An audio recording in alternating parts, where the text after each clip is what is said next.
আর আরজি করে ধর্ষণ খুন তদন্ত টালা থানার প্রাক্তন ওসির বিরুদ্ধে চাঞ্চল্যকর অভিযোগ।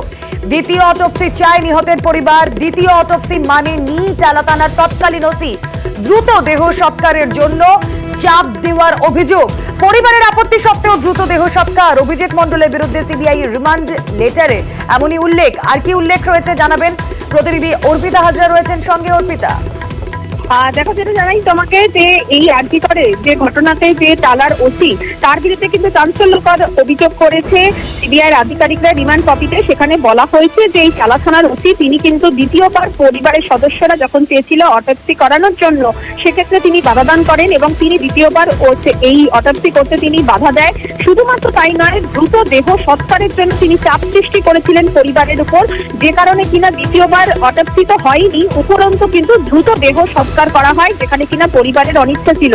অর্থাৎ কোথাও গিয়ে কিন্তু সেই ষড়যন্ত্র এবং ঘটনাকে ধামাচাপা দেওয়ার চেষ্টা এবং প্রমাণ লোপাটের যে চেষ্টা, সেই তথ্য প্রসঙ্গে আসবো। অর্পিতা, তুমি আমাদের সঙ্গে থাকো।